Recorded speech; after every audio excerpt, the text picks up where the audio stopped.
Florida Writer Podcast, a discussion about writing and other things. Hello and welcome to the Florida Writer Podcast. I'm Allison Nissen, your host, and today I have with me Melody Dimick. How are you today, Melody? I'm fine, thank you. I'm enthused. It's been a great day so far. Awesome. I want your 1-minute elevator pitch on who you are and what you do. I'm the new president of the Florida Writers Foundation. I am also a writers group leader for the Lake Helen Villa Writers. I write poetry for young adults, and I also write novels for young adults. What got you into writing young adult novels? I taught for 34 years in a public high school. I taught at the State University of New York at Plattsburgh. Usually I had freshmen in my classes, but I also taught a course called Exploring Educational Issues Through Writing, but in all times I usually had students under 21 years old. So your class that was exploring educational, what did you say it was? Exploring Educational Issues Through Writing. Exploring educational issues through writing. That was mainly to adults or? To people who wanted to be teachers. Okay, for people who were preparing to become teachers. Plattsburgh State, actually, first Plattsburgh Normal School, then Plattsburgh State, and then the State University of New York at Plattsburgh began as a school to teach teachers and nurses. But now it has expanded into many different areas. Oh, that's a SUNY school, right? It's a SUNY. Tell me about your latest project. Currently, I'm working on a novel in verse. What is a novel in verse? A novel in verse is a collection of poems, but it isn't really the poetry that matters. It is that there is a novel complete with a story arc. I have to have a main character who wants something, faces conflicts, and eventually either gets what she wants or doesn't, just as any writer of a novel does. However, when it's a novel in verse, I use poetry. There's more white space. And usually novels in verse are used when you want to touch emotions, when you really want to get to a teenager's emotions. So they're often what we call heart-to-heart novels. I want to know more about the benefit of white space when you're writing. We need time to think, to pause, to let the point get in. White space allows the reader time to interpret. It also makes it easier to grab the attention of a teenager. Teenagers look at pages that are long, fill the whole page, big long sentences, and they think, oh, I don't want to read this. But if it doesn't look like the pages are too long, they'll read a few and they'll just get hooked on the book. I taught for many years, as I mentioned, and I found that sometimes students would say, what's the shortest book we can read for the assignment? And so I thought, I'm going to write a short book, but a book that has meaning. There is definite theme in all of my stories, and it usually has something to do with the problems that teenagers face. I haven't done it yet, but I have been asked to and plan to make my next book deal with suicide because suicide rates have increased tremendously as a result, some people say, of that 13 Reasons Why series, but I think the issues are beyond that. We have to find out why teenagers feel the need to end their lives. That's very interesting. What helped you decide to start writing? That particular genre or just writing in general? Well, let's go back to writing in general. Okay. I saw a magazine article with a girl in handcuffs on the front page. The magazine was a style magazine. I expected fashion, and instead there is a girl bound. The whole issue was dedicated to human trafficking. As a teacher, I was shocked by the number of teenagers who are being trafficked. I was more shocked by the fact that the perpetrators got off with a mere slap on the wrist.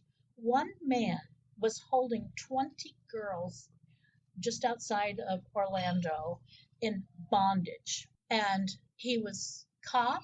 He went to jail. When he went to the court, he had ruined 20 girls' lives. Once you become prostituted, it's hard to have a normal life. And his penalty was time served. He didn't get anything additional, and he was let out to go on the streets and traffic girls again. I said, people need to know this. And often they blame the victims. What was she wearing? So I wanted to write about human trafficking. Did that become your first novel? That was my first novel. It is called Silent Screams. My second novel was actually something that I had heard 30 years ago. I heard that there was a murder in the town that I lived in, and I was going to write about that murder. At the time, I didn't write novels. I was going to tell the true story of what had happened. I heard it involved a senator, a very influential senator in New York State. It involved bankers and the mayor. It was a big deal in our town. And I started to do research. And my husband was the vice president of a bank in the town. And he got an anonymous phone call saying, don't you think it's dangerous for your wife to be putting her nose where it doesn't belong? How frightening. It was very frightening. And I'm not a person who normally backs down. And my husband doesn't ever tell me what to do. But he said, you're alone at night, many nights, because the bank was in a mall. And he said, and our son is only 5 years old. I'm a little worried about you. These people are influential. After all, they killed this woman who had millions of dollars because they wanted to get her money. And so he said, think about whether you really want to write that book, Melody. I said, well, I don't want anything to happen to my son, and they know where I live. I'll back off. But when I started to write again, I thought, I'm going to tell that story. But of course, many of the records had disappeared and things. Oh, and another thing that had happened to me is I was getting the deeds and these documents. These were public records. And the second day that I went, I was told, we're reorganizing the record department. It's not open today. And clearly other people were getting things. Did you end up writing the story of you trying to write the story? I haven't done that yet. That is really fascinating. You could turn that into something special. I think so, and I plan to as soon as I write for adults, and I do plan to do that eventually, but I wanted to get some stories out there. And what I did is I created manga is very popular with teenagers, and so my characters are superheroes. They want to save people. And so in the story that I wrote, my teens meet the old lady who knew she was going to be killed, by the way. That's how I found out about the story. My friend bought her house, and all the windows were nailed down. And she said, look at this house. We've got nails. And my neighbor tells me it's because the elderly woman who lived here had been told if she didn't, they wanted to use her money to build this great big center on the other side of town. And her uncles had left it to her to provide a recreation program for the children in the poor section of town. They wanted her to go on the platform when they dedicated the building and stand behind what they'd done. And she refused. And so first they had her put into an insane asylum. And when they let her out to try to get her to come back, when she didn't, she disappeared. She died, supposedly of a heart attack. On the same day, her car, her dog, and the person who had been hired to take care of her disappeared. They were never found. None of those people were found. I have goosebumps. You need to write that story. Wow. So much detail. Yes. And I would read it. Absolutely. I love how we can take our own life experiences, make a few adjustments, and turn them into something fascinating for the world to see. I do too. And I had my teenagers solve the problem. They found the bad people. Oh, that's awesome. That is awesome. All right. Thank you, Melody. This has been really delightful. And I would like to know just a little more about the Florida Writer Foundation. The Florida Writer Foundation is the nonprofit sister of the Florida Writers Association. We provide speakers to schools. We provide books. We also provide grants to pay for publications of student writings. When I walked out of the presentation that I just gave a few minutes ago, a woman came up to me and said, "I heard you're the president of the foundation." I said, "I am." And she said, "I want to thank you. The Florida writers came into the school where I teach, and they really helped the students who were having difficulties. These are people who needed someone to come in and give them a feeling that they have worth." And she said, as a result, she got some beautiful stories and poems from her students. That is wonderful. Don't we love hearing that? I certainly was happy. I would love to have had more time to stand and talk to her about everything, but of course there was a panel going on in the room at the next moment. But yes, it's nice to actually see someone who made a difference. A group from our organization helped to fund the publication of some poems by some unwed mothers. And to thank me, they sent me a copy of their book, and it's really very poignant. Oh, that is very sweet. Thank Wow. you. I love how poetry particularly can touch people, and I use poetry personally to help those places that I can't explain come out.